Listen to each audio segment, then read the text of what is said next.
Hello and welcome to the Survivor's Guide to Life on KPCA Petaluma 103.3 FM. I'm Jenny Stevenson, your host, and joining me, as always, is Dr. Peter Bernstein. Today we continue in our series on how to survive through adversity.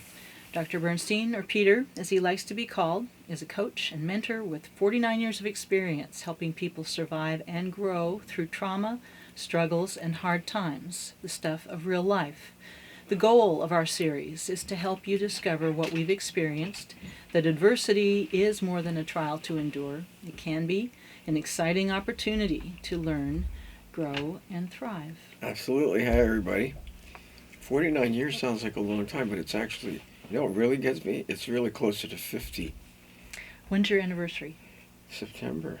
September, you're at 49 and a half then. I know. And you know something? It doesn't feel it. But yes, it does. It feels like it's been a long stretch. In some ways, yes. In some ways, no. But we keep doing new things. We keep growing and changing and finding points of emphasis that we just keep expanding. Yes. In fact, we're going to update our book because we've learned so much and done so much more since we wrote that. I was thinking it's been, I think, almost 10 years since really? we published it. And there are some things that are classic in there that we wouldn't change. No. And there are other things that could use some updating and some new material that we'd like to put in. Especially on the caregiving part of it. Yeah. Yeah, absolutely. And a lot. And I think we've refined our work and expanded it a lot. It seems to be a calling, and we respond to the calling. And that's our that's how we want to approach what we do, not as something kind of frozen in place, but as something that grows and changes, and we grow and change with it. Absolutely, whatever we do. So I'm pleased with that. I'm really proud of that. It's a hard thing to do sometimes, I'll say that. And it's not easy. It comes with a lot of struggle and pain. Yeah. And difficulty, but we seem to meet it and get through it. Like everybody else, we feel it. Yes. And we have to deal with it, and we get through it, and we learn a lot doing that. We learn, boy, are we human? That's what we learn. We learn. We're very human. Boy, all those years of education went really far. When it comes down to it, it's like I'm as human as anybody. Yeah. And it gives me a deeper connection with my fellow man, and that part of it, to me, that's very fulfilling to me. That means so much to me. Yeah. And I like it that way. But it sure does come with a lot of difficult challenges. That's why it's called growing pains. Oh, yes. And I can't say I love the pain, but I can say I love the outcome. That I do. Because I always see new opportunities, new hope. I don't know. It seems to be a very expansive thing to go through. But in the middle of it, it feels terrible. And we're going to talk about that a little bit today. In fact, how the body, we've talked about it before in other episodes, but we do pay a lot of attention to the body. Yes. And, part of my PhD training was in that, big part of it. But we've learned so much more since. Myofascial release, craniosacral, and other things. So but we do know how important the body is in our reading what's happening. And not to ignore what we're feeling physically. We like to keep putting out the message because we still meet many people who don't really see or understand this, that our life struggles, difficulties, challenges are not just things that we experience pain in our head, in our self, in our mind. It translates into our body. Well, our body's the reservoir of everything we go through. But I'll tell you, for me, and particularly one person who's very kinesthetic and physical, I feel it, and it doesn't feel great. But usually I know what it is. I know what needs to be done, but doesn't mean I can always make it corrected that quickly. But I know what I'm looking at, and I've had some interesting experiences lately because I hurt my hip on one of my horses when I was getting him ready. And he didn't do anything bad, but it tore some labile tissue around my right pelvic bone. And it just tore painfully so. And it's caused a lot of problems in the last year and a half. Usually I heal very quickly. I've had a lot of injuries with sports events all my life. and especially the kind of riding I do with cutting horses. But I'll tell you what, this one doesn't heal. It's not healing so quickly. And interestingly, I have to get work on. I have to get work done. I need help with it. And the last time I got help with it from, his name's Boris Vilner. He's a wonderful body We worker. love Boris. Yeah, I think Very effective and a very sweet man. So good man. Yeah. But when he was working on it, I could feel the fascial tissue, the connective tissue, begin to release because it's very tight. And I'll be darned, instantly, the ambiguous grief that I'm dealing with my wife came flying out. Not that I broke down with him, because he's not set up for the emotion like we are. Right. But I'm amazed that it's very hard to separate the body and the mind. When you're going through something, they go together. And I'm still, after all of these years, amazed when I see the connection and how direct it is. It also shows me how people get sick from stress and how their bodies just eventually break down. And I think you were going to talk about that today, or you want to talk about it, right? I did, and I wanted to, before I do that, I wanted to say that it's been a few months ago, I think, that Kelly Barling was a guest on our podcast. She's one of the caregivers. And other things. Among other things. And she is very much a layperson in our office, and we go to Kelly because when we start talking about things that we've known about in the practice for many years, she's the one who says, wait a minute, that language may not be clear to everybody out there listening. Mm-hmm. But one thing that she felt was important, it was to kind of illuminate, express the body-mind connection. And you just mentioned it right now, the body-mind connection. And I remember Steve, our producer, saying that the episode where we were talking about the body-mind connection was popular. More people were listening to that. So today we are going to talk about that a little bit more. Mm-hmm. And you mentioned another term, ambiguous grief, that we may need to return to. But when we're talking about body-mind connection, we're talking about how we are whole people. And when we are affected in one way or another, it is across the spectrum. Some injuries are more physical, some injuries are more emotional, but there's always a spectrum, and we feel it in different ways. And that was... Okay, we're going to have a conversation. Where are you going with this? Tell me, because I'm listening. It's very interesting stuff. She, in staff meeting town, listening, and I was saying this, she knows a lot. I was just, wow, I'm listening. Oh, you were talking about that part. No, not just now. What were you, where were we going with this? You were just saying. You said I had something to bring up, and so that was what I was bringing up. So where do you want to go with this? I'll go with it, but tell me what you're pointing to in direction. Well, do you have anything specific in mind? I think that we were going to connect that, the body-mind connection, and the pain that you feel, with ambiguous grief or loss. Okay. With the topic that we've been on for the last few podcasts on relationships. We had talked about that this morning. The trauma and the effects and caregivers and first responders. And caregivers in relationship with the person they're caring for, in a loving relationship, and how that can translate into ambiguous loss and grief, and that then can be felt in them not only emotionally but physically in pain, and all of the burdens that can come. Okay, those are two, a little separate. One is the people that are the caregivers and first responders, and how they absorb the trauma, the energy and the pain within themselves. Right. And how that carries over into their personal lives and affects their relationships. Yes.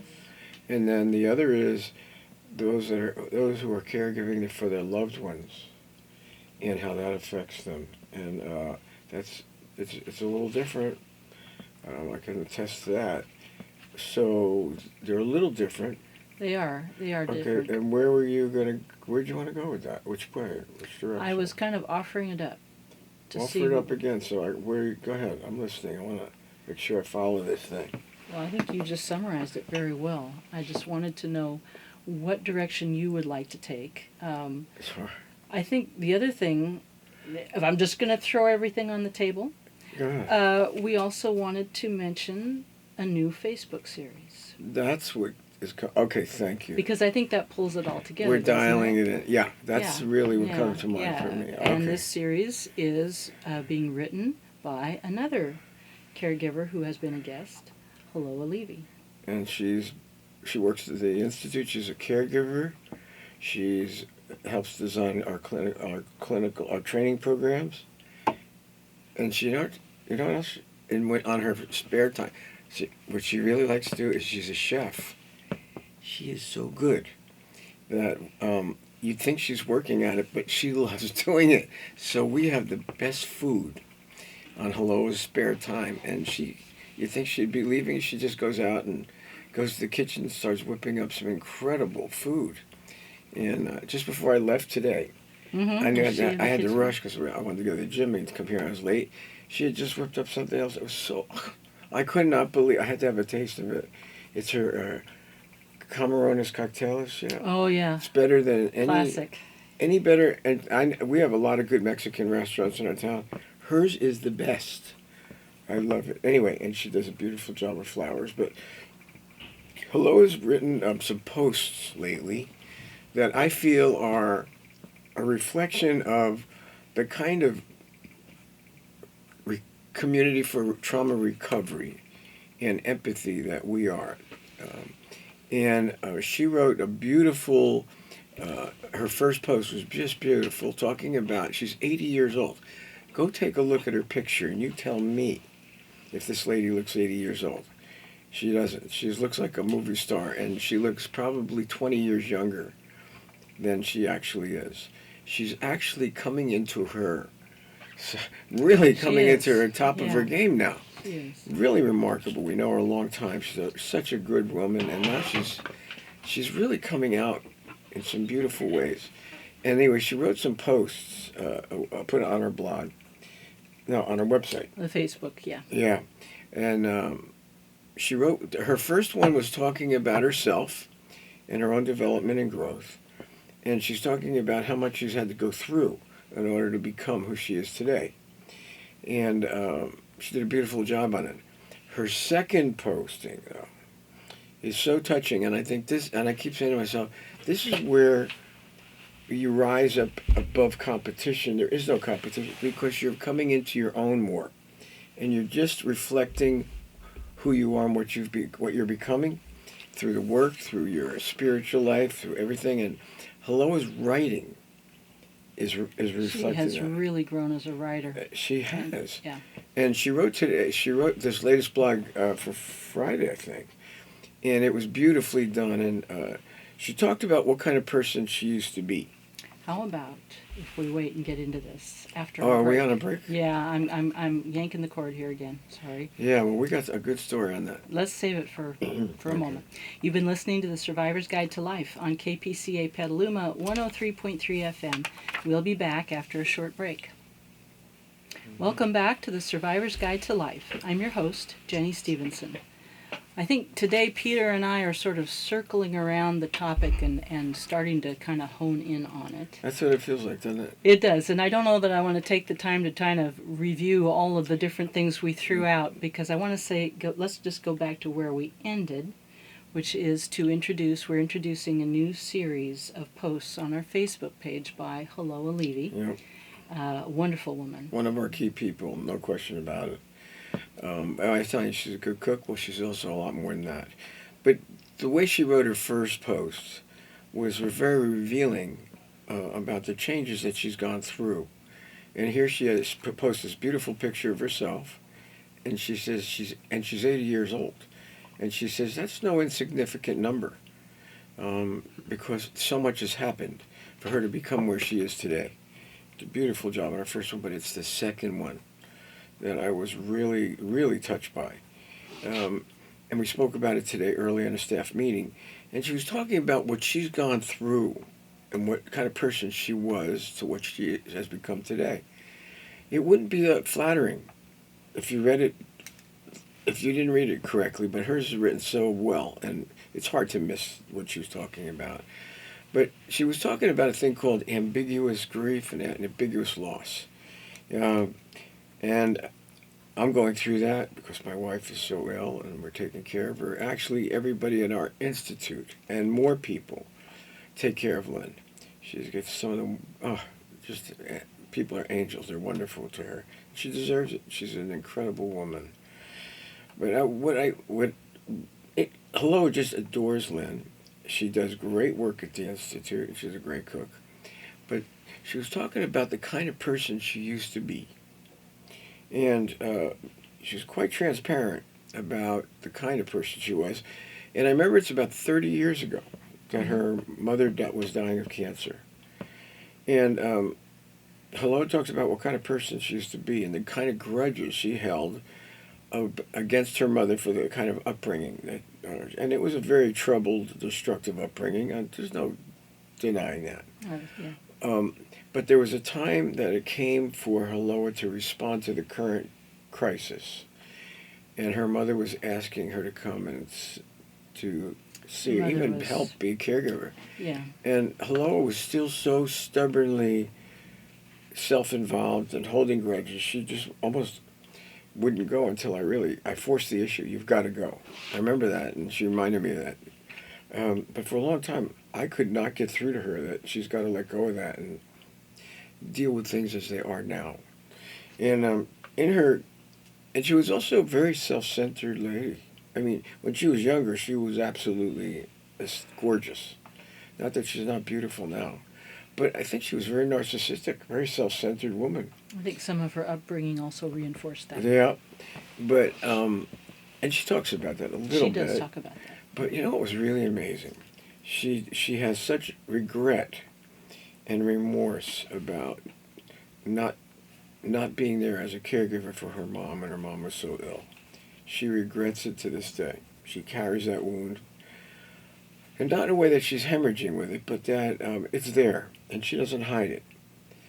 But she's talking about what she's become now, and that is selfless, caring, and giving, and loving. And who does she could do it with more than one person, but she really spends a lot of her time taking care of my wife, Lynn. She loves Lynn. And you would never know that Hello was the kind of person she used to be, because she is just so, she's got such a decency and a character and an integrity in her love. It's so sincere and so good, and also very competent. We just adore her. You can't help it. But she talks about when she thinks about her mom, how it brings tears to her eyes. She feels so regretful that she couldn't have done this for her own mother. But it was interesting, and she talks about ambiguous grief. That here she is helping Lynn, and she's grieving as she's helping Lynn, and as we all are. Talk about here's Lynn, she's still with us. We have our ups and downs every day, sometimes every hour with her. Yet, she's not dead. She's not dead and buried and gone, and yet each of us in our own way, are grieving deeply about her moving further and further away from us and closer to the end of her life. Very, very painful thing to watch. The other part of that, too, is that we watch her losing ability to really connect with us. That is a real loss in the present. Oh, yeah. Yeah, she's intuitively got a little sweet presence, but yeah, she doesn't talk much. But Hello talks about having this ambiguous grief. She talks about our dog who works at our institute, Benny, that he's grieving, and it's absolutely true. He stays very close. Yeah. Usually he stays close to anyone that comes in who's more wounded. He's a very, very good working dog. But she talks about it so beautifully. And if you looked at it and just went that far, you go, God, that wasn't very nice what she did with her mother, and she admits that.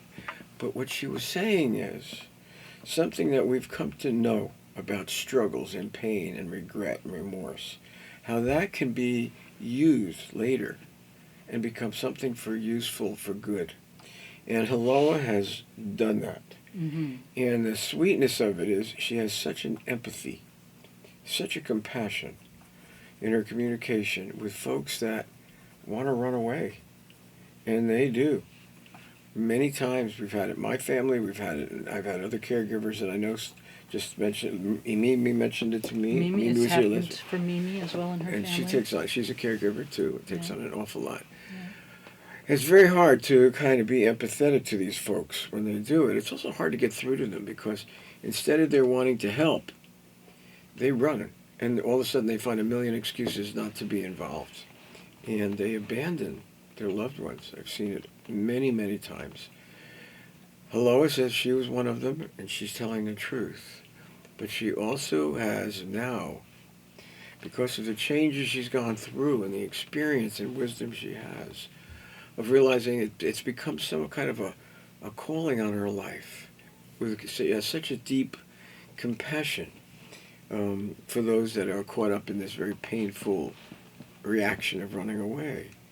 And she talks about, I love this, she has a way of communicating with them because she's been there, to try to get through to them, to let go of their stubborn attitudes and grudges and whatever they do to run, and turn them around and turn them the other way. Hello is one of the best communicators I know about that. And she speaks from her heart. She speaks from her experiences. And so what she did, and she has such regret for, is now used for good.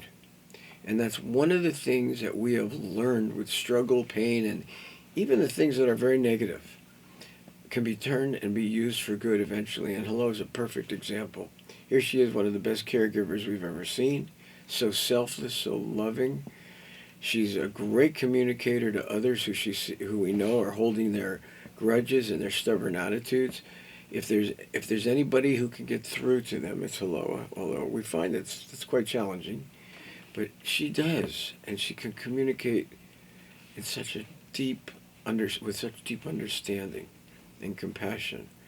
So as Helloa writes about these things, she's using herself as an example, but she's not bleeding into what she's writing. She's not, overflowing with her pain and regrets. It's not that. She's using it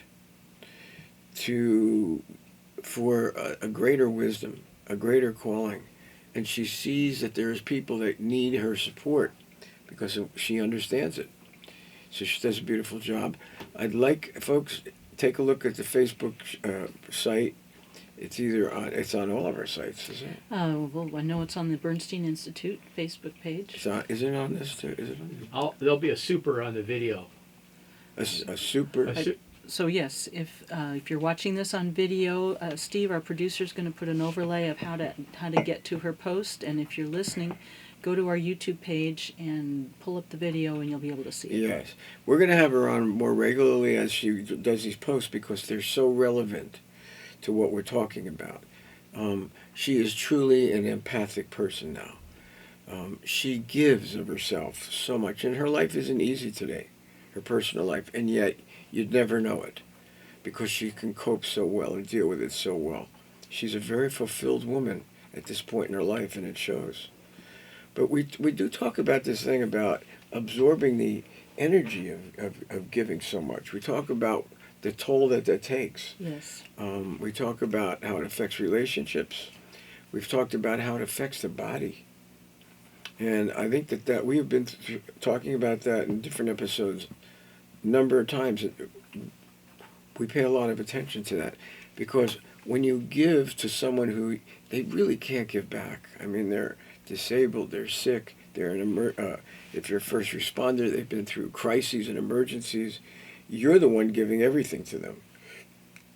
Well, the truth is that can be very fulfilling, but you're also with people who are in great stress. And we, as empaths, absorb their energy. It's pretty hard not to. And after a while, it affects us, and it affects our bodies, and it begins to have a cumulative effect. We have been working very hard to help people that are doing this kind of work to not burn out. And what that means is when they have accumulated so much of this energy and so much of the distress that they begin to resent the work and not want to do it anymore because they didn't know how to deal with it. They didn't know how to deal with the body. They didn't know how to get rid of the pain they were carrying, and a lot of times they're not even aware of it until it's taken a real toll on lives at work, their personal lives, and their own health and well-being as well, and mental health. So we are doing everything we can to make them more aware and awakened to, hey, you got to let go of this pride, this independence, and you got to be open to the effects of this very difficult work that you do, and realize your chances of creating destructive situations for yourself are chances are pretty high if you don't know how to deal with it. That's where we come in, because we feel that paying attention to the body, paying attention to the emotions that you're absorbing and that you're around, and seeing what that feels like in your own body and the signals that it's giving you are very important to know how to address and deal with. If you don't, it begins to take a toll on your health and well-being, and eventually you won't want to do the work anymore. That's a burnout, and you may be one of those very valuable people that won't do it anymore.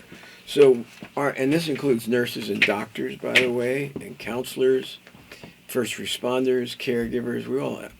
Most of us have the same kind of empathic hearts, but we're trying to wake you up to understand your body, understand how different emotional states that you're in because of what you've been doing are affecting you physically. And that's your indicator of, and giving you a reading on what's going on and what you need to deal with. Now, how to deal with it is another story. And let's get into that in a little bit. First, you've been listening to the Survivor's Guide to Life on KPCA Petaluma 103.3 FM. We'll be back after a short break. Welcome back to the Survivor's Guide to Life. I'm your host, Jenny Stevenson. In our last segment, we talked about two things. We spent most of our time talking about Haloa and her new series of posts on Facebook and her experience of coming through her reluctance, her grudge, her inability to come to her mother's aid at the end of her mother's life, to go down and help care for her, and how Haloa has turned that around and grown through, learned, worked through the pain around that, and now uses that empathy, that compassion, that calling to help Lynn, to speak to others who are having trouble meeting that challenge of caring for a loved one and would rather run. And she has grown and is very effective, has a marvelous voice. The second thing we got into and we want to return to is, again, our theme that we do talk about quite often, but because it's needed, the effect of emotions on the body and the emotions around stress, trauma, for caregivers, for first responders, Right. and how the difficult, painful emotions through those experiences can find, unfortunately, a home in our body in particular patterns that can be individual, that can be recognized.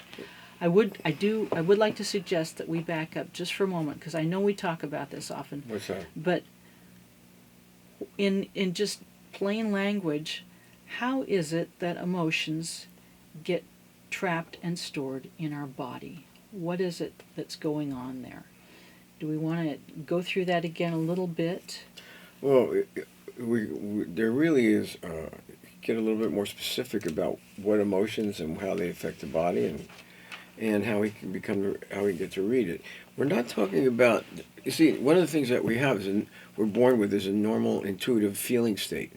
And that helps us read situations, it helps us know when we're in danger, it helps us to know when we're safe, and it helps us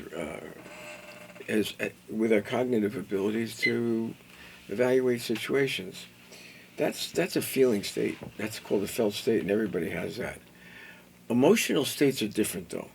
That's where there's been an overload of these feelings from very difficult situations, traumatic situations that are so overpowering. That's different. They're not really in a normal feeling state anymore. You're carrying a high charge of energy and intensity around some of these emotions. And this doesn't mean you're not good at your job. That to have had an overload of emotions build up in you as a first responder or caregiver does not mean you're not doing your job. No, in well. fact, and we've taught this before and we've talked about it, there's a time that we've taught people how to cope with these very overpowering situations, like Navy SEALs that we've helped, and Marines, and first responders, caregivers. The reason that we talk about it so much is that you got to know you're going to be have to deal with situations sometimes that are so difficult and so critical that you can't just stay open and be wide open and vulnerable, and you have to push what we call a pause button or the off button in certain situations. And what that really means is you've got to put your armor up. You've got to have a situation where you have got to take care of the situation at hand, and that's very important and very demanding. There's a lot of emotion to it, probably many times the ones that we're talking about, but you can't get into that at that point. The only thing you can do is the action that's called for, and you have to respond. We call that pushing the pause button or pushing the off button. So the off button in certain situations is absolutely appropriate, but you are absorbing the energy and the emotion of the situation for sure, and it's definitely affecting you. Okay, so we talk about pushing the pause button instead, which is a better thing to do, which is reading the situation for what it is, putting a pause on our own emotional reactivity, dealing with the situation as it demands and is called for, but later on making sure that we are taking care of ourselves again, self-care, and reading what these experiences how they're affecting us. I'll give you a perfect example, and we've used this analogy before. When you see this is the way our brains work, that's very similar to any other very primitive animal. When you see a deer in a field and they're just eating the grass and just very calm, and it's a very serene animal, and their energy is very low and calm, their eyes are soft, and they're just relaxed. Wonderful thing to witness, until they intuitively may get a reading that there's a predator coming. And all of a sudden, the hair on their neck goes up, their eyes bulge out, and they get ready to either run or they'll freeze.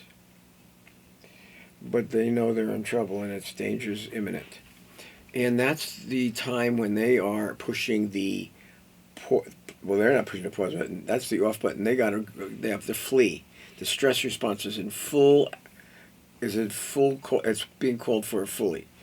And at that time, the energy that goes into that is the energy of having to survive, to run. If they're caught, there's mechanisms that actually shut them off so they don't feel the pain of being torn apart by a predator. But the interesting part of it is there's many times where the predator will go away. And you'll see is that the deer will, if the hair's up on their neck and their eyes are bulging, the energy it's taken to be in that state, the cortisol levels, everything's really raised, they'll begin to shake, and they'll shake off the energy, and you'll begin to see as they do it, the hair on their neck begins to soften down, their eyes soften, and then they realize intuitively that they're safe, and they go back to a different kind of regulation in the nervous system, and they go back to feeding and being calm and relaxed again. They don't sit there thinking about it like we do, because they don't have a prefrontal cortex. We do. But that energy and that fight or flight stress response or freeze response, we have it too. The exact same kind of mechanism in our own brain. So what we're talking about is the energy that goes into these different responses has to be taken care of later. We would call it the deer puts a pause button and off button, but later on they deal with it. They shake off the energy. Their systems come back to a more relaxed state. We have to learn to do that too. Now, as first responders or trauma workers, caregivers, you name it, we are facing very difficult situations, really. And where the one thing that we all share in this particular kind of work is we have a soft heart. We care about people. And even though first responders are a tougher variety, they deal with more emergencies and difficult situations, they have the same heart as a caregiver who's taking care of someone who's sick and dying. Loving, caring for their fellow man, and having great heart, forgiving. So you know that no matter who we are and what our facade looks like inside, we're all caregivers, and we all tend to be more sensitive and absorb more of this energy. And I've been with first responders, paramedics, and EMTs. I've seen how they work. They're amazing. Nurses, one of my very close friends, Big Steve's a nurse. And what I see is when they're in action, they're incredible. I've also seen in the midst of it sometimes when the situation has kind of settled down, how some of them, these tough people, they seem to be tough, will have tears in their eyes and how upset they are and touched. So they may look like they're tough, but underneath they have a heart the same as the caregivers at the side of someone who's dying and sick. So we look at all of that and we go, okay, these folks need to learn, they need to know that as long as they're these type of folks in these very difficult situations, they're absorbing energy. And they're going to have to deal with that later. Now, we've seen a lot of them find different ways to deal with that distress that they're carrying. It can be drinking and drugs, difficult relationships, running. We've seen so many different things. First responders, we've seen their culture can be big drinkers, big drug takers. Those kind of ways of dealing with it are more avoidance or more an effort to control and keep under wraps what's going on inside. And they will say, well, I don't want to put this on my loved ones. Really, what they're really saying is they don't want to have to face it themselves and feel it and get through it. They don't know how. Right. Our calling has been to show them how to release these latent energies that they've been holding and get restored and find their resilience again. It's quite a challenge. We seem to pick the heavies. We took the Navy SEALs, we deal with first responders, we've dealt with police, and we've dealt with a lot of situations. But what I do see is, particularly with first responders, they're warriors. Mm-hmm. And they have a warrior's heart. But I'll tell you what, because of that, it's very hard for them to let down. Yes. And it's very hard for their culture, the team culture, to be safe enough to let down and show that kind of emotional upset. And how people need to, we train teams on how to become a safe place to be able to let down and let some of that stuff. You were saying a moment ago that in times pride and desire to be for independence gets in the way. That's part of that culture. It's called stigma, and yes, and also that they want to be regarded as competent, mm-hmm. and that they can be depended upon. Yeah. Well, there's a culture, we saw it in the military, we see it with first responders, that there is something to that. People look at them askance if they begin to get too emotional, they begin to let down. We have friends that were treated like pariahs, that were homicide detectives. After years, became PTS. PTS. Yeah. We call it post-traumatic stress injury. We don't call it a disorder. And we've seen that instead of their being embraced and supported, people are afraid they're going to catch the disease, and all of a sudden they treat these people like they're carrying a terrible infectious disease. Mm-hmm. I've seen it with first responders plenty, yeah. And they're good people. I've seen it in the nursing world. I've seen it in the doctors. And the medical field has got angels, and it's also got people who are just up in their heads. They're trained to stay very removed. They're not very nurturing, loving people. And the truth is, the kind of people they're dealing with many times need the nurturing and loving. So we know this happens.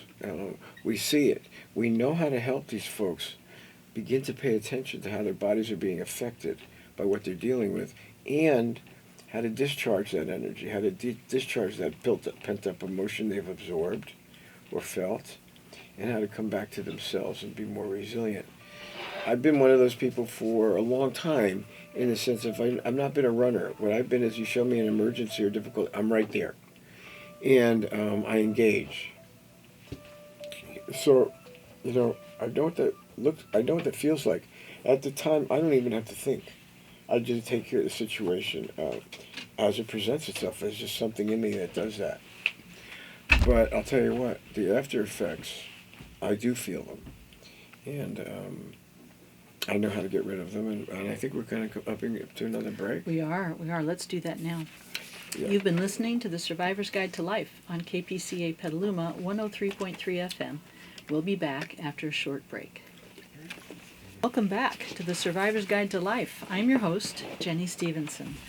In our last segment, Peter got more specific, more more description, helpful description on how an overload of emotions that are picked up in difficult situations, traumatic situations by first responders, law enforcement, military, caregivers, how that translates into pain, distress in the body, and how that then can affect relationships, it can affect job performance, unless you know what to do to help alleviate and resolve some of that charge. Right. And we alluded earlier that when you deal with this, when you have to come to grips with this stuff, no one's saying it feels good.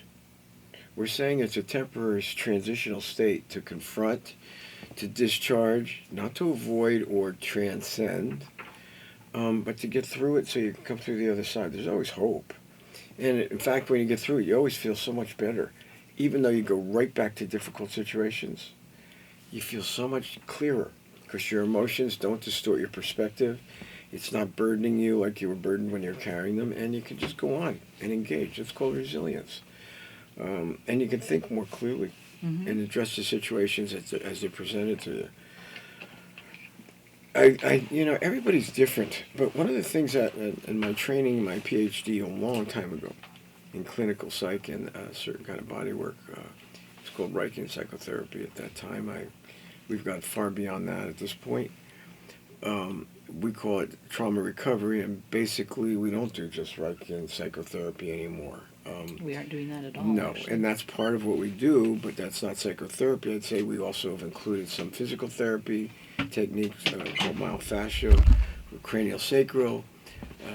We've done a lot of things to incorporate for trauma recovery. Right, body-oriented principles and applications. That's right, and then the mentoring we do and the life coaching to get them. Absolutely, we do that. And we've accomplished. I'm amazed at how much we've accomplished over the years. No one's saying it's easy, but we're dealing with situations that aren't easy, and the effects of it aren't easy either. But what's amazing is how you can come out of it and actually begin to use it for good, like Haloa is doing, and like she's done. We all do it. We take care of our own at our institute. We make sure all of our people are taken care of. The caregiving teams have meetings. We always make sure that if anybody has been overloaded or triggered by some of the work they're doing, we want to find out about it and see what we can do to get them get them cleared up or get them through it. They get a lot of support, but we don't neglect them, and we make sure the quality of our support is what they need to keep them resilient, growing, and purposeful and effective. So far, so good. We're doing very, very well. We know that's not the model that's what's going on out there. Our turnover rate is almost nothing, and yet we hear turnover rate for caregivers at agencies is 80%. That's what we've heard. And we hear for first responders, the divorce rate is 80%. 70 or 80%. 70 or 80%. Right. And the rates of cancer are high compared to the public, and their lifespan is shorter, 15 years shorter than the norm. Something like that, yeah. No, I mean, and I know good friends of mine who are first responders have been dealing with cancer. Their personal lives have been very shaky. So we've seen that this isn't made up. This is for real. Yeah. God bless you.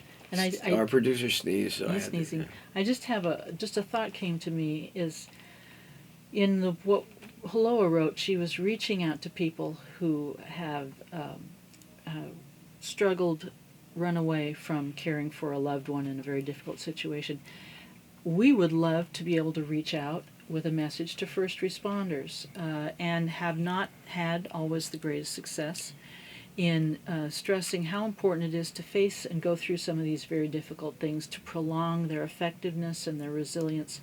What gets in the way for first responders, law enforcement, military? What gets in the way, and we talked about this a little bit, of them hearing the message that you're giving right now? Well, my experience with first responders is there is a certain insulation for the culture of first responders. They don't even know that they're caregivers, and they have the same heart as a caregiver at a person, in a hospital or at a home that's taking care of a loved one or taking care of someone who's very sick.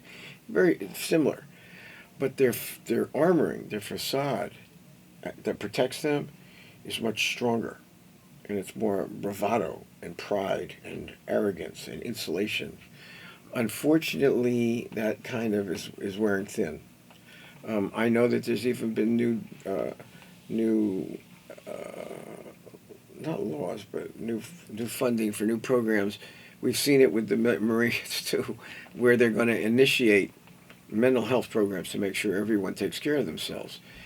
And I know that Steve and I we were dealing with military. It was Marines mostly, and I think one of the commanding generals he was on the. Anyway, he was a big deal, and he was talking about the new programs we're putting in place to make sure our soldiers are taken care of for post-traumatic stress disorder, and I'm listening to it. Sounds good, it's better than what it used to be. Yeah, but we've been dealing with Marines. We were dealing with Navy SEALs, and we didn't think it was going so well. We didn't know about this new program, and I'll never forget, we talked later. Steve was there too. We were talking, and he says, "Oh, Navy SEALs are different. This doesn't work for them." And I'm thinking, I know it doesn't work for them. They need it, and so do Marines. But the reason it doesn't work is they have that facade, that bravado, that strong sense of purpose and discipline and pride, and the stigma that goes within that, that if they're vulnerable under certain things, they'll be considered unreliable. Their security clearances, they'll lose them. That was true with the SEALs. That they won't be able to pull it together and be reliable team members. That they're going to be considered weak. Number of things, and we've shown them that that's in their head. It's not the case. If you know how to deal with this, it's the opposite. You become very dependable, very reliable, very resilient, and we know that's true. But it's hard to get through these armorings, these attitudes. And sometimes I know they say to us, you can't understand what we've been through if haven't been a first responder. Right, or a SEAL. Or a SEAL, or a Marine. I think some parts of that are true. But I have friends that I grew up with. I went in the Army. They all became Marines. I didn't go overseas. Almost all of them did. They still act like that. We still have that. And we've known each other since we've been kids on the streets of New Jersey. So I know I know about this. I think there's some validity to it, but after a point, not at all. And that you don't have to just, well, you had to be there to understand then. If you're going to, you couldn't possibly understand. That is not true. In dealing with this, there's an element of that, but after a point, that just doesn't matter anymore. What really matters is what's going on deeply within the individual, how wounded they feel, and what kind of pain they're in, and how it's distressing them, and they're disturbing and undermining their own life and their own happiness. That's what you really have to get to. And if there's been physical problems and health problems, you don't have to just be a Marine or a Navy SEAL or a first responder. You got to be able to be a person that's recognized that the work is taking a toll on your health. I'm a big believer in it. I've been like that myself for years. I remember having some real attitude problems with my work years ago. I took on a heavy-duty type of counseling and therapy work many years ago that most people wouldn't take on because it was so hard on the practitioners. I've been doing it now almost, that particular thing, 45 years. And interestingly, I did learn that I have to deal with it. And I did learn, I've had to come to grips with a sense of vulnerability, a sense of being weak at times, being broken, feeling my pain, feeling that I can't always succeed and do what needs to be done, or I don't know what to do. Some situations, there are no answers. They're just so overwhelming. For me, that's a very hard thing to accept. It's agony, because I want to do something to help. And so do most of these first responders. So do the SEALs. I don't know about all of them. The ones we know they have big hearts, and they do, under terrible conditions, they do have a heart. My friends who are Marines, absolutely the same thing.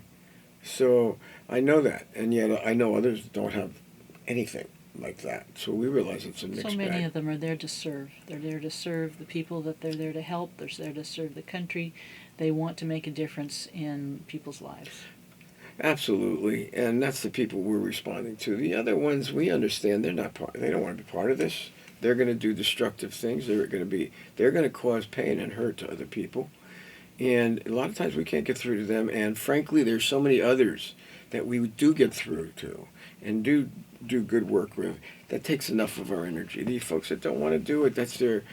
We don't waste our time.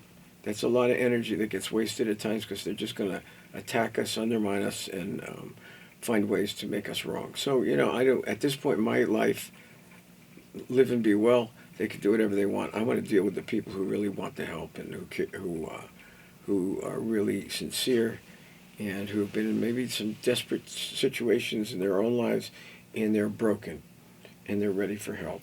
And Those are the ones that help. And I think one of the things you've discovered in your career, and boy, we're almost out of time, so I don't even know whether to bring this up. But Go ahead. can I just throw it out there? Yeah. One of the things that you've discovered, and I have seen all through what your work has been, is that in many ways, the trauma, the wounding that someone experiences, being able to heal from it, to do the work to heal from it, looks about the same. The way that they go through having to work through the being hyper alert, that go from that place where they discharge that negative energy, they come to a more sustained, normal, decompressed place. They have a chance to have some coaching and mentoring. They become more aware of their patterns and their past, and they work through it. So much of that looks very similar no matter what kind of trauma someone's gone through. If you're looking forward, if you're looking at getting better, the way to do it has much more to do with how you do it than where you started from, the thing that you went through all those years ago. What's that last part mean? The last part means that there's hope no matter what you've experienced. There is hope. You can heal from trauma. Absolutely. And nobody's sitting here saying, we know better than you, and we sit on some kind of throne looking down on you. The message is we all have to go through the same kind of things and feel the same kind of things to find that resilience. Right up until last night, I can speak from all these years taking care of my wife, doing a number of things happening to me. It's very, very difficult. And yet, I know how to deal with it. I know I can accept a certain part of the reaction to it and what I have to do to clear myself so I can go on, and that's what happened. Woke up this morning, I was ready to go, and I was excited about the new possibilities for today. And yet last night was living hell, and it had to be taken care of, and my reactions felt that way too. I just know I've been there so many times that I can get through it. I know what I have to do. I know it's going to feel terrible and upsetting, and that I'm not giving so much credibility to the emotional state. I just know I got to feel it, discharge it, and let my body come back to a more normal state and more relaxed state, my nervous system, everything. I know how to do it. I feel like anyone else does, though. Caregivers, first responders, anybody on the front lines, we all are impacted. That's the message we want to convey. No one is immune. And anyone who pretends to be, that's all they're doing. They're pretending. They're either fooling themselves or others. So we want to make sure that we put out a positive, hopeful message that this is doable. We know it. We've helped thousands of people do this, including ourselves. So we know this is a very important thing. We want to help people who are out there on the front lines. We want to help loved ones who are going through very difficult times, caregivers, beloveds of someone who's very sick, warriors, first responders, and caregivers. I feel that we all have the same kind of heart. We're empathic type people. The only difference is the facade that we put up to protect ourselves varies. Yes, I have the strong man model. Yeah. And I've grown up that way, but other people have other ways of doing it. We'll continue with this, and we always want to offer hope. The Survivor's Guide to Life is made possible through a grant from Sonoma Coast Trauma Treatment, a 501c3 public charity that relies entirely on donations from people like you. If our podcast has benefited you, please consider giving to www.sctraumatreatment.org. We would love to hear your feedback. We are on Facebook and Instagram. We have YouTube. And YouTube. And we have a website, which is thesurvivorsguidetolife.com. Any way you can get hold of us and ask us any questions, give us any feedback, we would love it. We are at 707-781-3335 or Jenny at bernsteininstitute.com. Thank you Peter's for listening. Instagram page. Oh, Peter's Instagram page. Peter's Instagram page. That's Yes, a new one. he's having fun with us. I enjoy that. We're getting Go some find very out nice... what he's doing. Yeah, and I'll find out how to do it better next time. We're working on it. It's a good one. Anyway, all our best to everyone. I hope this is a hopeful, encouraging message today.